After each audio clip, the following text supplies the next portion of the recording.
महाराज जी, मेरा प्रश्न है कि भगवत प्राप्ति से संबंधित ये प्रश्न है। जैसे कि हमने श्री विष्णु पुराण जी में पढ़ा है कि 4 युग मिलकर एक चतुर्युग बनता है, फिर जब 1000 चतुर्युग बन होते हैं तो ब्रह्मा जी का एक दिन, फिर ब्रह्मा जी की आयु 100 वर्ष है, अर्थात सृष्टि इसके बाद प्रलय हो जाती है। महाराज जी, अब प्रश्न ये उठता है कि अगर किसी जीव को भगवत प्राप्ति हो गई तो क्या उस जीव को इस सृष्टि की अवधि तक विश्राम मिलेगा, अर्थात फिर नहीं, से अभी अभी इसी क्षण भगवत प्राप्ति, अभी संसार चक्र खत्म, अभी परमानंद में स्थित, कोई प्रलय नहीं, कोई नाश नहीं, कोई परिवर्तन नहीं।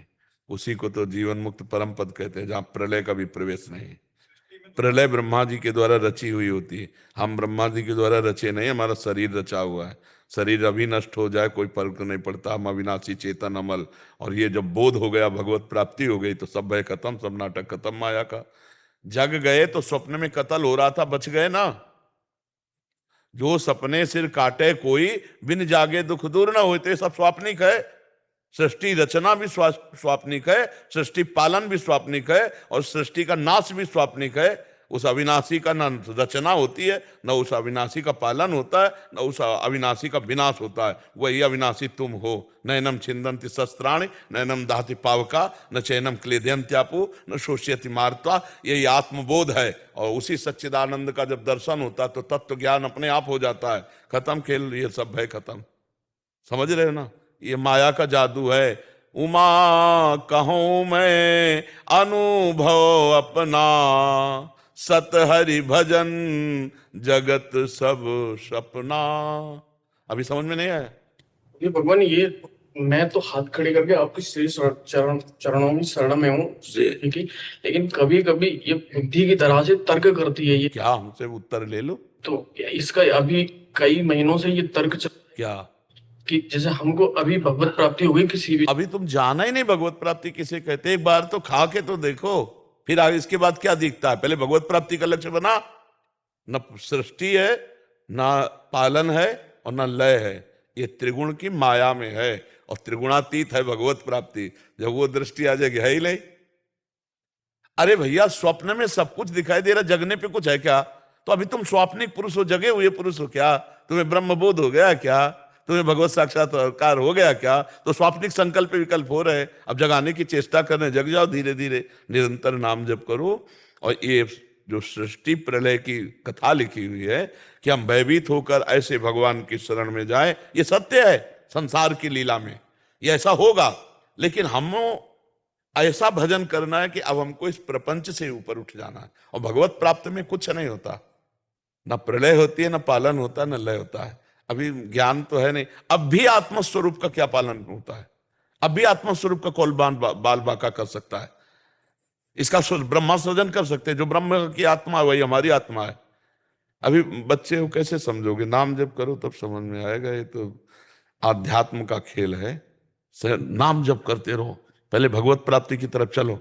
गुरुदेव भगवान, आपके सानिध्य में हूँ काफी समय से। ये मेरे बुद्धि कभी कभी प्रश्न करती है, लेकिन मैं इसका चिंतन नहीं करता हूँ। आपके चरणों के तो आप समझ में आ रहा है कि नहीं? जैसे स्वप्न में आप देख रहे हो कि एक मित्र मिला, पत्नी मिली, लड़का, दुनिया का सब प्रपंच देखते हो, क्या कुछ सत्य होता है क्या? यहाँ क्या सत्य है? हमारी बाल्यावस्था सत्य थी क्या? हमारी जवानी सत्य थी क्या? और कुछ दिन बाद ये रूप ऐसा मिट्टी में मिल जाएगा, ढूंढने से नहीं मिलेगा, त्रिभुवन में, त्रिकाल में। ये सब नाटक है माया का, ये सत्य थोड़ी है। और जो हम हैं वो थे, हैं, रहेंगे, कभी विनाश नहीं। अग्नेयास्त्र हमारा कुछ नहीं जला सकता, वायवास्त्र हमारा कुछ नहीं उड़ा सकता, वरुणास्त्र हमारा कुछ नहीं भिगो। तभी तो नैनम छिंदन्ति शस्त्राणि, नैनम दहति पावका। अभी ना आत्मज्ञान है ना भगवत साक्षात्कार, तो बुद्धि तो चंचल हो ही जाएगी। नाम जप करते रहो, और जो संशय आवे उसका उत्तर लेते रहो, मानते रहो। आप मानते रहो तो जान जाओगे। अगर मानोगे नहीं तो फिर तर्क में बुद्धि फंसा करके निगेटिव भी चला सकती है, नकारात्मक सोच भी ला सकती है। महाराज जी, मानने के लिए भी पावर चाहिए क्या अंदर? हाँ, भजन के बिना तो मान्यता भी नहीं होगी। भजन इसीलिए बारी मथे घृत होए बरु, सिकता ते बरु तेल, बिनु हरि भजन न भवतरी या सिद्धा। सपना सपना कब लगता है महाराज जी? जब उठ जाते हैं तब सपना लगता है? जब ज्ञान होता है तब। जब ज्ञान हो जाता है तब तो ज्ञान, अपने स्वरूप का बोध हो जाता है, या भगवान का दर्शन हो जाता, तब लगता है कि अरे, जैसे रस्सी को सांप मानकर डर रहे हैं, पर जब तक सीधा प्रकाश रस्सी में नहीं पड़ेगा और हम रस्सी नहीं जानेंगे, तब तक हम डरते रहेंगे। और जब प्रकाश पड़ा, देखा रस्सी, तो हंस देंगे कि यार ये तो रस्सी थी, हम इसे सांप मान रहे थे। ऐसे ये सर्वत्र ब्रह्म व्याप्त है, सर्वम खलमिदम ब्रह्म, यहाँ कोई भय का विषय नहीं। पर जब तक हम ब्रह्म बोध नहीं कर लेते तब तक भय से निवृत्ति नहीं हो सकती। क्योंकि महाराज जी बहुत कठिनता पड़ती है उस बातों को कठिनता इसलिए पड़ती कि हम आसक्त हो गए शरीर में, शरीर के भोग। हम कह रहे हैं बहुत छोटी बात है तंबाकू, चाय छोड़ना कठिन है। आप देख लो ना, हम छोटी छोटी आदतों में फंस गए, फिर इतने बड़े शरीर में फंस गए और शरीर के भोगों में फंस गए। अब इसको छोड़ना तुम खिलवाड़ समझते हो क्या? चाहे जितना उपदेश दे लो, चाहे सुन लो, जब शीशा से तिलक लगाओ तो लगता है ये हमारे माथे पे सही तिलक लगा है ना, हमारे सीधे मैं का तदात्म भाव इसमें है। और जब ये आ जाए कि ये शरीर अलग है, अंदर का विषय, और मैं इससे अलग हूं, तब अलग खेल शुरू हो जाए। अभी तो इसीलिए कहते हैं सिर्फ नाम जप करो, सिर्फ नाम जप करो, आगे का सब काम नाम संभालता चला जाएगा। नाम जप के बिना कुछ नहीं होने वाला, नाम जप के बिना कुछ। भगवान का मधुर मधुर नाम जो प्रिय लगे, जो गुरुदेव ने दिया हो, वो नाम जप करो, वो सब प्रकाशित करता चला। भगवान के भजन से लोक परलोक शास्त्र सबका ज्ञान हो जाता है। बस भगवान में बुद्धि लगा दे। अगर भगवान का भजन नहीं करोगे तो फिर ये तर्क में और नाना प्रकार के उसमें माया फंसा सकती है।